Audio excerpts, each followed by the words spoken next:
can you tell me about Jason Art's name?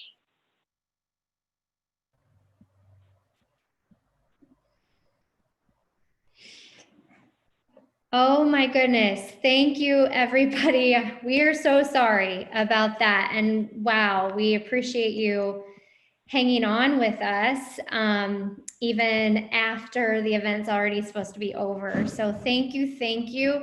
The good thing about Zoom is this makes it easy. It just isn't live on LinkedIn for other people who didn't plan to join the event to see. So that was kind of our intent, but we're here. Donna's going to be jumping on in a minute. Can everybody hear me okay? Yes. Awesome. Hey, Angie. Hey, how are you? Good. Oh my gosh, we're embarrassed, you guys. Stop. That is normal life these days. It brought back some good memories, Amy. Hey, how's everybody doing? Good. You know, what's fun is these are our friends and we get to see their faces, which I love that, except some people are not putting their faces because they're like, we're not prepared to zoom in. That's right. Right. Sorry about that, guys. You know, it's just, again, flashback to our lives of technology and being in control of us, right? Well, good. We've got a good amount of people that stuck around for us. So we wanted to just make sure that we still do something. And again, we deeply apologize for that. We thought we had it all figured out, but you know, we appreciate you allowing us to test it. We can figure out another way, but it looks like we've got a lot of people still joining. I'm seeing the numbers rise. So awesome, awesome. We'll just kind of give a minute or two and we want to jump right in because this is obviously after it was supposed to be over. Although we did talk about the possibility that Donna and I are talkers and we may have gone over a 30-minute time frame anyway. But we appreciate you all hanging on with us. And again, if you can't stay on for the whole time that we're on, we certainly recognize that, but do appreciate it because we believe this will add value, which is why we chose to do it. Yeah, absolutely. So Donna and I, we thought, what a great way we talk every week now. We've been collaborating on some pretty fun things together. And through all of this, I guess you could call it crisis, we've reconnected and we literally talk every week for at least 90 minutes. And sometimes we talk even more than once a week lately. And the topics that come up for us are, you know, what we're hearing in the industry and just where people's heads are at. And we always talk about how we want to help and serve and do more. And so we thought, well, this might be a kind of a cool way where we can have a conversation and kind of really it was designed so that it's like our coffee chat, just allowing it for everybody else to join and listen in, but also engage with us. And so we joke because now we actually had to shower and like put on makeup for this, but no baseball caps or workout clothes today. Right. Right. So anyway, good. It looks like we have a good number. Thanks so much again for joining and hanging there with us. We will try to get the technical issues figured out because we do see a value in allowing this to stream live to a big platform. We had over 100 people that wanted to join that. And so we're a little disappointed that it didn't work, but we will get through it, right? We have to pivot and adjust all the time these days.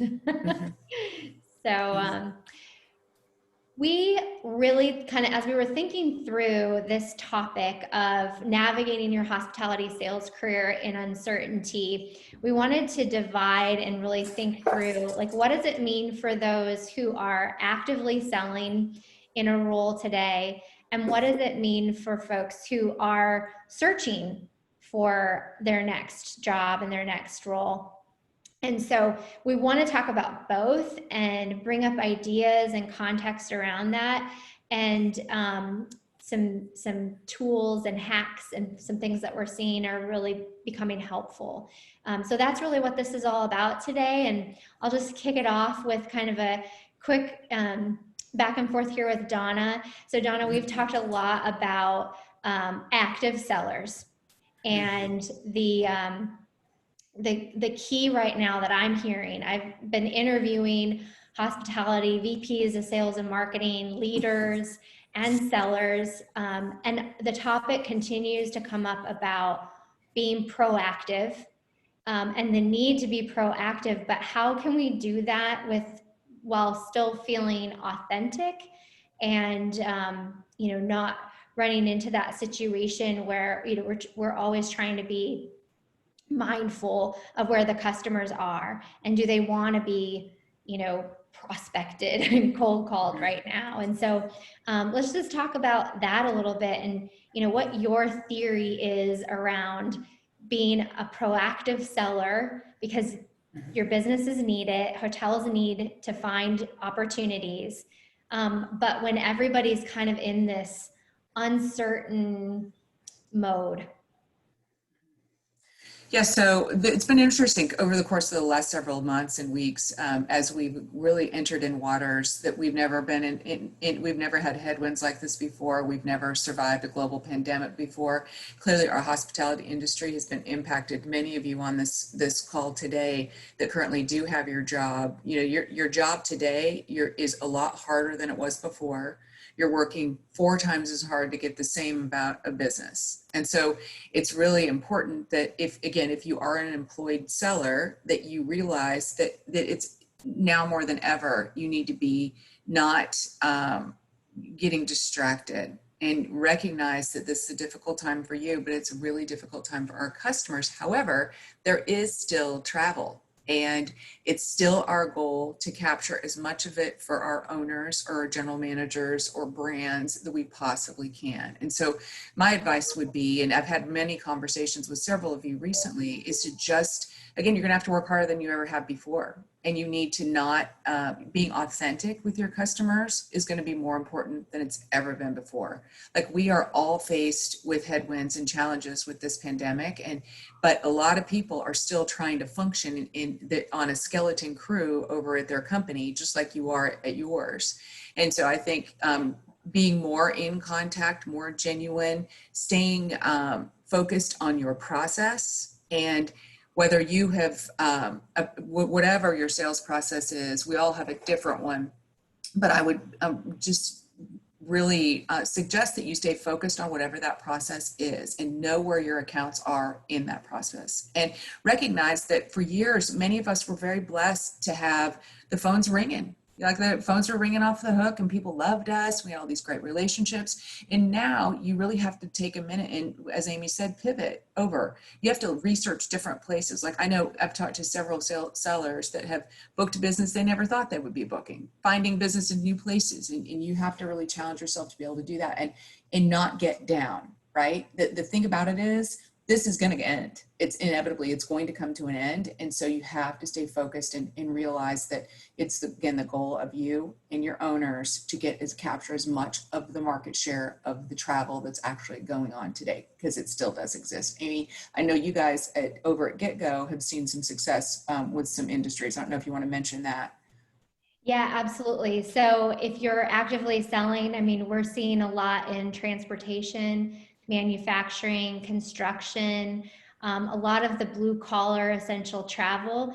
And the tricky part is that everybody knows now that that's who's out there. And so everyone is descending upon these companies. It's really important as a seller who's active, right? Because there's less of us who are active right now, that you don't hold back in your process. And like Donna said, making sure that you stay disciplined with that. And sometimes I think as sellers, we get too empathetic and we start to worry that we're bombarding somebody or they don't want to hear from us. The reality is, and we hear it every day from business owners and small and mid-sized companies, is that they need trusted advisors in the hotel space more now than ever. They're feeling a little uncertain, right? It could be lots of different reasons why they're uncertain. Maybe their business is really being highly impacted. Maybe they have employees who are concerned and worried about health and safety. There's lots of different reasons why, but you have to break through the noise, number one. And there is a frequency and a cadence to doing that in this kind of nurture and follow-up stage, right? So you open the door and you figure out who is out there that has travel. And then it comes, that's not going to just turn overnight, right? It's not transactional anymore. We have to look at sales as a long game. It can be. We are at the mercy of the buyer's decision-making process and at the mercy of the buyer's timing of when their business needs to travel and be on the road. So those are things that are out of your control, but what's in your control is the messaging that you send to them being relevant and compelling and timely, and then the frequency, as think of it as like impressions, right? Marketers measure impressions. As a seller, measure the amount of impressions of your brand or your hotel that you're getting in front of these potential customers, because they are getting flooded. And the one way is frequency to break through the noise and make sure that you are getting noticed, and using lots of different tactics. So using LinkedIn to your advantage, using email campaigns and emails, and phone, obviously, like pick up the phone. People are actually really engaging more now than they ever were before. If you can find their phone number and get in contact with them. And then make sure that when you get them, that you have relevant information, insights, that you're kind of taking this I go first mentality when you reach out and you're adding value to them. Those are the things to keep top of mind. And that's how, as an active seller, you should be thinking about it, rather than, I think, prior to all of this, it was making sure we're tracking, obviously our job and our goal is to put lots of revenue into our hotels, right? Just know that there's a timing gap. There could be a timing gap in that. We even did a study. It's called the Rule of 7+. You can go look at our information online, but it really talks about, the time with the point of time at which you start to engage with a potential customer. Then it's about 7+ months and lots of impressions until that customer engages back fully, maybe with a need for a proposal or a contract. And so that's a really, it's important to keep that in mind so that you stay grounded and centered in the things that you can control. Because as you build your pipeline, right, as you build that, then there should be business in all stages of the buying process, and you can keep moving those along. If that makes sense. It does, Amy. And I think it also to keep in mind that again, you want to be a consistent communicator. You want them, again, if you have identified opportunity and there's opportunity for your market or your hotels, you want to consistently stay in front of those customers, because when this opens back up, and Amy and I, through all of this, again, have visited a lot. We have very common thoughts on one thing really that's going to surprise many of you who know me, your mindset, right? Like through this, you have to continue to be, again, empathetic with the customers, but you need to not stop working. This is not the time to stop working. The time now is to keep working and realize that when the floodgates open back up, it's going to happen. Again, the pandemic's going to chill out for whatever point. We're going to get back to work. And when it does, those customers you have less of them now, right? They've been downsizing. There's been a variety of different things that have happened to impact their businesses. And clearly, when it starts coming back, it's going to be crazy. That's not going to be the time for you to build relationships. That's not going to be the time for you to start talking to people. You need to go ahead and make certain that you've got those relationships cemented now, so that when it does happen, that you're going to be the first people that they call, because it is going to. And again, for fear of being overly in watching the news and anything you look at today, there's not a ton of optimism, right? But if you look back in the years and in the history, these things come to an end, and this is going to. And again, Amy and I have decided that we are the worldly ones that are predicting, April 1st, we're going to all be back completely. Just so you know, that's the date that we're anticipating it's all going to be better. So if not before, we're going to ease into that. But you want to be able to have those relationships cemented, and many of you know that, how important it is. But I do think that no matter who you are, the static that is associated with either the politics or the pandemic or all the other things going on in our world, it's hard. You just need to continue to stay focused. I do know there's a lot of folks on this call. And again, I go back to the process, making sure that you're constantly, you know where these accounts are in your process, whether you're just getting to know them or you've known them a while, you have business to close, or if it's time for you to sell to them, but know where they're at in the process. I do think, though, there's several people on this call today that are without jobs right now. Amy, don't you think several people that had responded are not working Yeah, today? absolutely. And we know that that is, a lot of folks have reached out and asked, and just, it's tough, right? It's a tough market out there. And there's companies are being flooded with resumes when they do have job openings.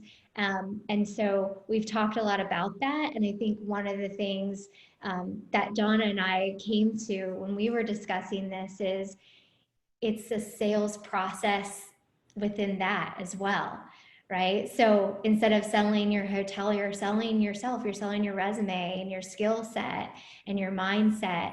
And so what I want to really reiterate to everybody in that is it's as if, back when we were flooded with inbound RFPs, did you ever land a piece of business by just following the directions of the RFP? Maybe you can say yes, but I know personally the best opportunities, the best business that I booked through an RFP where there was a process and they asked you to fill that out, I actually won the business by going above and beyond, right? And thinking through, like, how can I expand my network with this organization? What else can I send them that they're not asking for that would make me, my hotel, my company stand out?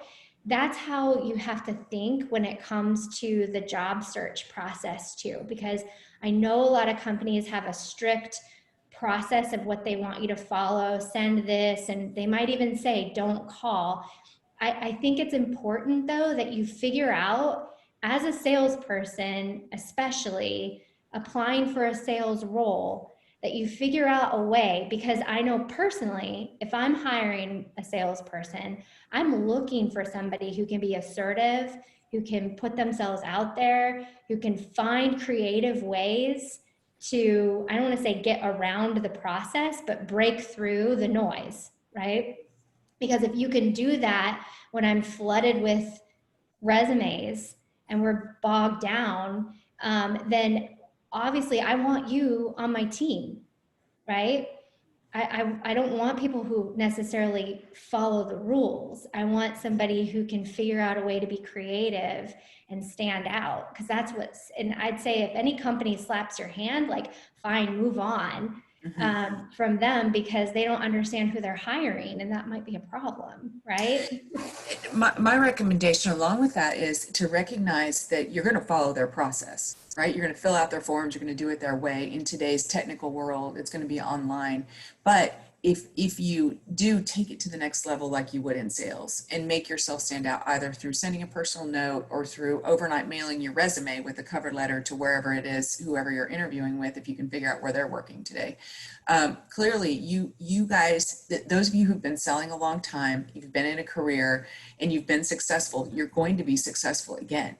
And these kind of things can fluster us, right? They can make your confidence get a little bit off, and you can't afford that. You need to continue to sell yourself like you've sold your hotel properties and for years and years and years with that same sort of focus and tenacity, and you will end up finding a job. But I will also say, some of you, and I have the luxury of having the opportunity to talk to a bunch of people lately that are in this situation. And I would recommend, this is a full-time job. If you really want to find a job right now, you need to treat it like it's a full-time job. And every single day, do exactly what you would in sales. And that is, you would prospect, right? You want to find the companies that you think you might want to go to work for and prospect. And then you want to reach out and you want to figure out who you're going to apply with, right? And you want to nurture the relationships of the people that you've been reaching out to. Make sure you're following up, right, the way you would on a piece of business, and continue through that sales process. But now the difference is you're just selling yourself. And you don't want to not follow up. You don't want to, you know, all those things that you do in sales. And it's exactly the same process you need to follow. And I promise, you know, we are in the hospitality industry. Many of our friends that have lost jobs are in the hospitality industry, and we're hospitable. So I would recommend that you use your resources, use your network, reach out to your friends and your colleagues. And the more you can connect with people, the more you can get help. Like I know a few of you that probably are on this call. I'm looking at your resume. I've helped connect you to some people that I know. Super easy, happy to do it. Most everybody in the hospitality industry, super happy to do it. So I would encourage you to, again, treat it like it's a full-time job. Wake up in the morning, put on some semblance of work attire, and spend at least several hours a day on the sales process as if you were at work. I think you'll, and again, whatever Amy and I can do to help, happy to do it. There's a process. And again, anybody who's known me for a minute knows that you always need to follow that same process in sales and in trying to find a job. And I think that you'll find that it's, that consistency will help you find something. The other fun thing is sales is a transferable skill. And we all know that there's a lot of other things you can sell today. And I am so proud of some of my old colleagues that have reached out and branched out and gone into different industries. What a great time for you to research and prospect that, right? We don't want to lose great sellers in the hospitality industry, but you know, if you went and found something else, like either selling homes or semiconductor chips, you know who you are, or pharmaceuticals, whatever it is you end up selling. Once the hotel business sorts out a bit, you can always come back to what if you want to. But I do recommend that you take an opportunity to pursue all kinds of different things, because you are really lucky to have a transferable skill, which is selling. Absolutely. I just want to mention, you guys, if anybody has questions or you want us to touch on something, you can use the chat box. And since we are a smaller group, if you can turn your mic off and just ask a question, ask away. We're totally open for that. We want to make sure that this time adds value now more than ever, because we spent a lot of time trying to figure out tech issues, but you know, we want to make sure that you walk away from this discussion feeling like you got something out of it. And so the other thing I want to make sure that we share is, as we're talking around staying grounded and focused, and we totally recognize, Donna and I have had lots of conversations about this, that isn't easy. And it hasn't been easy for us even, staying focused and motivated every single day and being on Zoom all the time. You know, we know that can get people down. One of the things I just want to say around mindset, because this is a topic that we talk a lot about, is one of the things that I've learned to do over time, and I didn't learn these things. We'll share some hacks, and in other episodes that we hopefully get figured out, we'll continue to share these. I call them hacks, like mindset hacks, because I don't believe mindset is fake it till you make it. I learned very specific tools and strategies as I've gone through a lot of growth and development with coaches and with other leaders. And I believe that these are the things that you need to have in your toolbox as you're going through, but you don't learn them in good times. Like, I did not learn how to be so positive and to be able to get through and grind through this with ease, honestly. Like, yeah, I've had bad days, but I've been able to do this fairly with ease. I didn't learn that because I had an easy life. Like, that just isn't how I'm wired, and it came to me. I learned these things in the most darkest hours and darkest days.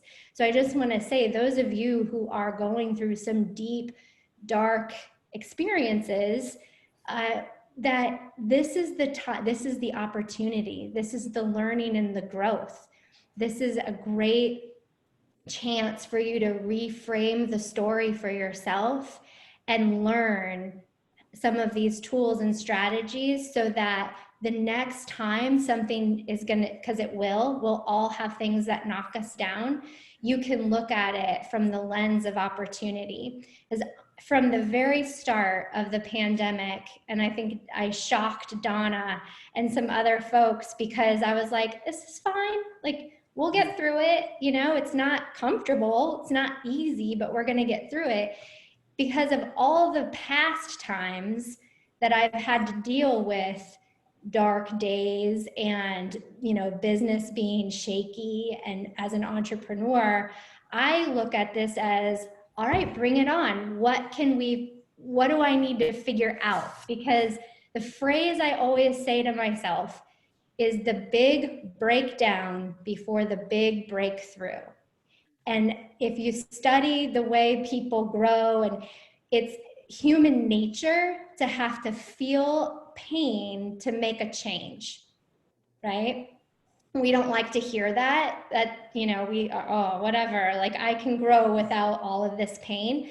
But the truth of the matter is that we have breakdowns to test us so that we can break through to the other side and be able to thrive. And then the next test comes, and then the next test comes. And that's kind of how life works, right?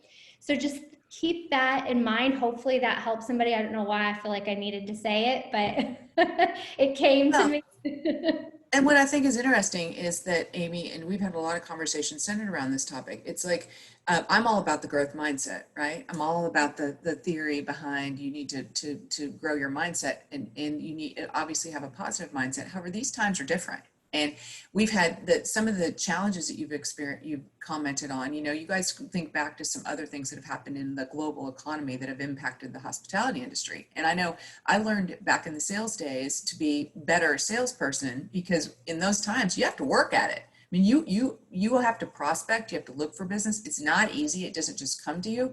And so those skills, even in good times, come in handy. And so you're going to learn things that will add value later. And I think also what's interesting about this global pandemic and the hospitality industry is we're all facing the same thing at the very same time, right? They say, the statistics around what's going on in the world today, 40% of the people are depressed. The suicides are up, murders are up, and people are miserable, right? Like across the world, if you watch the news, there's not a lot of positivity. So everyone's going through the same thing, but what we can control is our own world. We can control what goes on in our work day or in our day where we're looking for work. We can control what's going on with our sweet families and try and be the constant for them to get them through this, because this is something our world is facing. But I will tell you that this is going to come to an end, and I'm very delighted to say that it's going to hopefully be at some point in the near future. But if it's not, the time that you have on your hands, I would highly recommend you choose to use it wisely. And Amy and I have decided, because again, we have so much infinite wisdom and we reviewed reams of empirical data. I'm just kidding, we really made this up, but we really believe that in or about April, it's all going to really hit the ground running. Is it going to start to ease in prior to that? Yes, we've got to get through this election, which will be here. Hopefully we'll be through it by the end of November. As we get through that, we'll roll into the holidays, but really by April of next year, you guys need to be ready to roll, because once it opens back up, it's going to be crazy, right? People are going to be hiring. You don't want to just start applying for jobs then, right? There's going to be needs. Your ownership groups are going to need you to deliver results like never before. And so you really need to prepare yourself. And I think what's fun is, Amy and I talk a lot about books and reading. And again, we intend to provide additional resources on go forward to help people with that. But there's some really great things you can do today for those of you who are not really readers, and you're like, well, I don't want to go read this really long book, but there's some places you can go. There's an app several different apps, but one called Blinkist that you can go to, and you can download books on literally every topic, whether it's selling or it's about, your mindset, or if it's about organization or whatever. You can get everything that the book has to offer in 15 minutes. It's awesome. So for those of you who are not huge readers, that Blinkist is one that's awesome, but there's some other competitors. I think Dana will probably send out what those are as well. But I would highly recommend use your time wisely, learn. And I like to look at Blinkist, and then I can decide whether or not I want to read the whole book, because sometimes I do. But I would recommend really trying to keep yourself engaged in something throughout this time frame. Yeah, absolutely. And I think Julia has the links to Blinkist that she might be able to pop up on the chat if anybody wants to take that. The other thing I would like to say though, like we talk about April 1st is this date.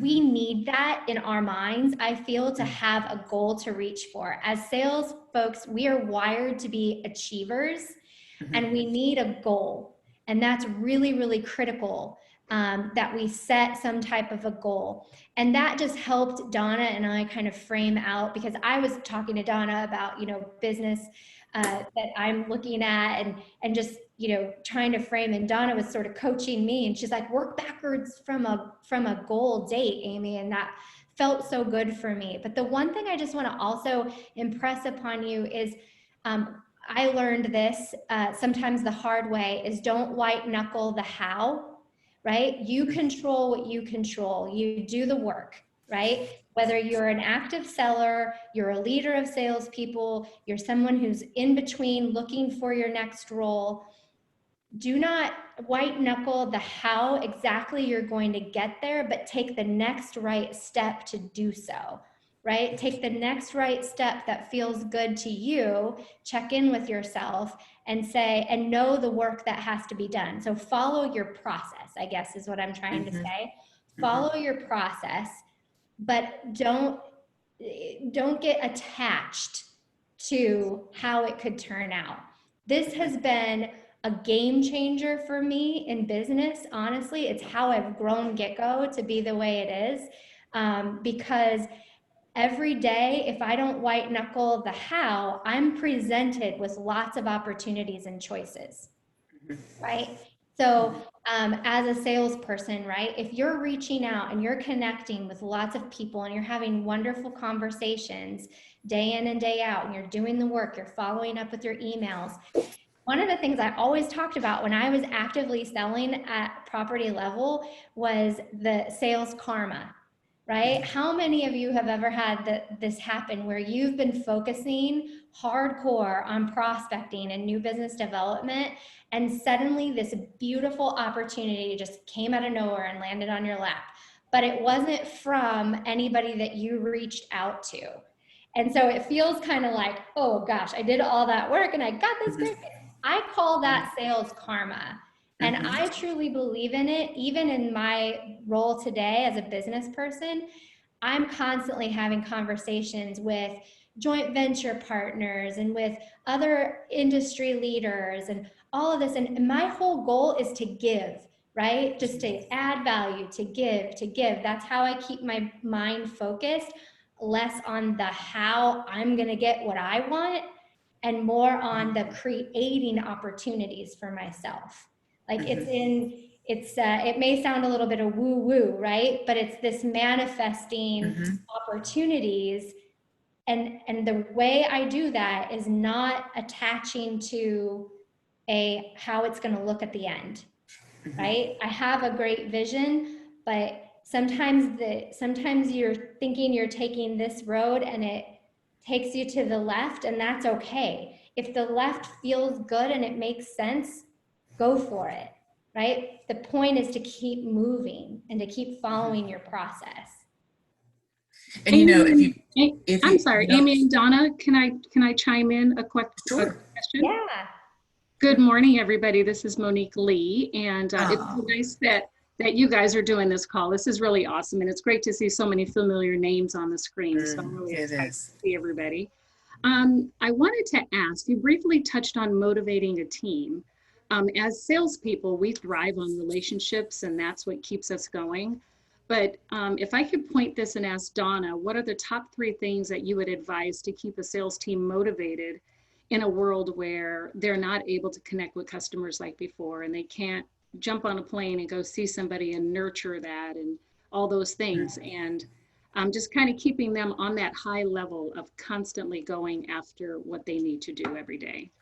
Yeah, I think it's a difficult time for leaders today, and it because it is challenging for the salespeople, but I think the leaders need to be sure that they're keeping the salespeople in check emotionally. And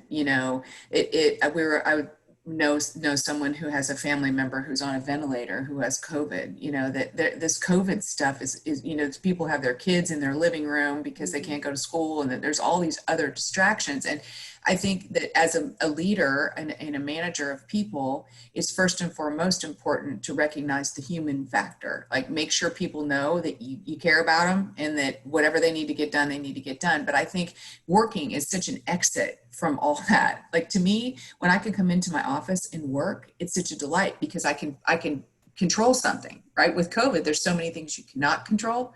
So I would, in the time that my sellers were working, I would absolutely get them to control what it is they're able to accomplish. And little things that are wins weren't wins before, right? Like, this whole climate has changed so much. And so I think, again, we have to continue to go through the sales process. You have to prospect and look for business, but to keep people on task to going through the motion of that, right? Recognize what clients, if you take the sales process, and Amy and I we can talk about this either today or at another point. We spent a lot of time on the sales process and how to build awesome salespeople.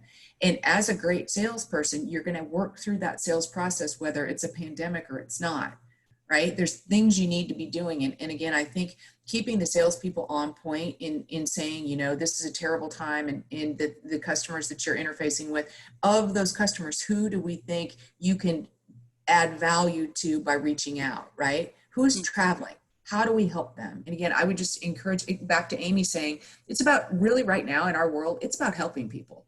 It's about helping these people that need a place to stay amidst the madness. It's about helping them to understand which of your hotels are even open right now, right? It's about helping them to understand the protocols that are going on in the hotel to keep them safe. And so if we all look at ourselves as leaders, it's your job to help your sellers get through it. At the end of the day, we got to generate some revenue, right? So I think that by doing all those things and really staying on task, at the end of the day, you are going to generate revenue, and your sellers are going to make money for themselves. The hotels are going to come back. But what we can't do is, and again, I highly recommend that with the salespeople, give them a chance to work, right? When they're not be flexible with them when whatever's going on as relates to the pandemic in their own situation. But when they're working, hold them accountable to doing that, and again, recognize their wins and just keep everybody kind of on task.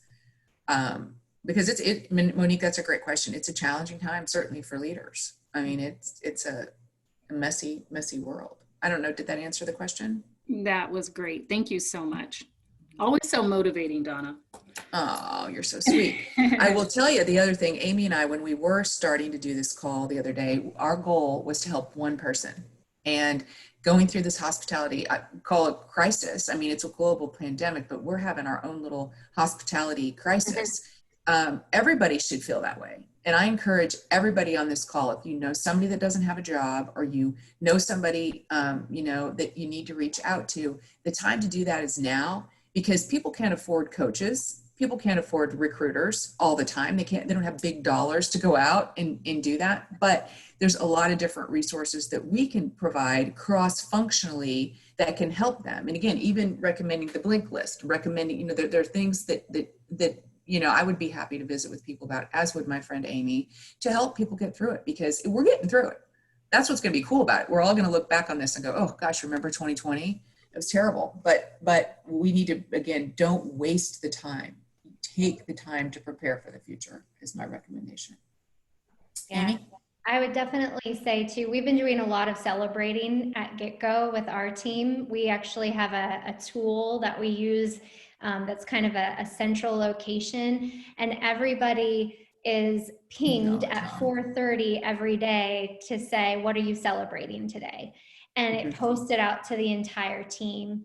And that's something we did long before this, but we've really amped up our focus on that, because we all need to hear it and see it and celebrate each other each day. And so if you can find some way to make sure even the smallest things, right? Like, people are celebrating, finding a marketing qualified lead, right? For a customer, or celebrating, the just personal and professional.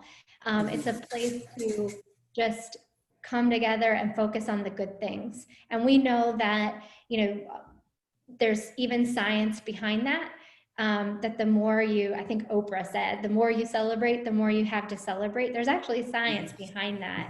And Amy, I've always noticed you've got so much in common with Oprah. so much. I think we both have a lot in common with Oprah, right? No, but what I'll tell you I've done, and I'm just going to share my personal, I don't know how many of you, I wish I could ask you to raise your hands, watched that debate the other night. Oh my goodness, I've chosen to take a vacation from watching any of that. And I'm not watching the news. I'm not watching anything to do with COVID or politics or race or any of that. I've chosen that during that time that I normally, and I've been consuming a lot of news, I'm chosen to do things that are going to make me happy. And I'm not going to, someone's going to tell me that what terrible things are going, those terrible things all the time, right? I don't need to continue to feed it to myself. And so I would recommend that too. Do good things. What's going on in our world, it is just suffocating right now. And I personally love it. Last night, my husband was watching the news. I'm like, he goes, "You going to watch the news?" I'm like, absolutely not. I'm going to go outside and pull some weeds. I'm going to go play with the dogs. I will catch back later. And I would recommend that because it's healthy for you. It's healthy for your family. It's healthy for your kids. It's healthy for everybody around you. If you're a leader, you need to be focusing on something that is positive. And again, reading the books, there's podcasts, there's a million places to go. My friend Amy, again, through all of this has been positive. There are days I'm like, Amy, I don't know where you're getting it from. Super, super glad you're positive. But there are people you need to gravitate to that are going to push you up during these times. And clearly, I'm not thinking that either one of our presidential candidates are really, by watching them fight with each other for a couple of hours, I don't know that's going to help us at all. I mean, I think there's other ways that you should be consuming content that makes you feel good, if that makes sense. Absolutely. Because if you think about it, like I firmly believe that I create my own world, right? Like I'm a co-creator in what I perceive and what I can do in this world. And there's not anyone, no company, no boss, no politician, nothing that actually can control how far I can go. That's on me. That's only me. And so you don't need to latch on to anything else to move ahead, honestly. And I think that if you can keep that in mind and focus on what you can control and what you are creating, you have full and complete power to do that within yourself. And that was something, again, I did not learn that through good times, right? That is something that I learned through struggling through it a little bit at first and learning and looking up the ladder at other people and what are they doing and what are they consuming.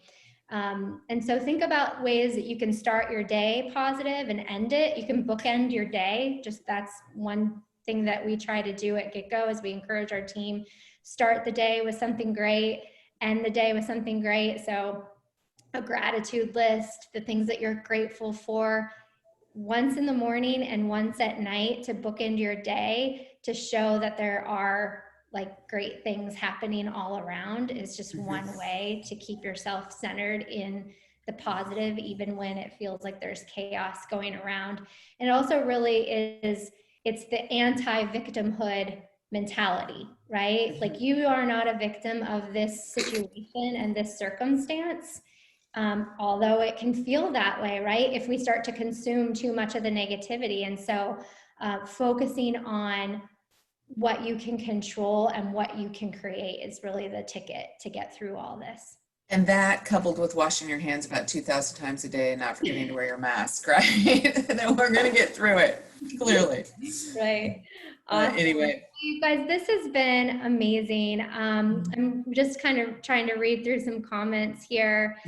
And see. I love it that we get to see these friendly faces on the screen that names that we've known before. So everybody. Yeah, thank you guys for being patient with us today. Those of you who jumped on this, you have no idea how much we appreciate it. And the truth is, it probably worked out just fine, right? For us to have our technology challenges and that will carry forward. But it is good selfishly for me to get to see your faces and your names. And I appreciate you taking the time. And if there's anything either of us can do, Amy or I, if we're not already connected with you on LinkedIn, please do connect. And again, we mean it, that we genuinely want to help people get through this time. So we're happy to do that. Absolutely. However, I can be a resource. Anything that you need, link in with me if you're not linked in with me. I think some of you were not actually linked in our network together. So make sure that I will look and see. I think I can find out who was signed up for this, but we definitely want to stay in touch and just, let us know if there's anything you need. Awesome. Very good. All right, guys. Thank you. I'm going to look through these comments real Oh, quick. okay. To stay on, you can, but it looks like awesome. Thanks, everybody. Thanks. Thank you, everybody. Stay safe out there. Okay, great. Thank you.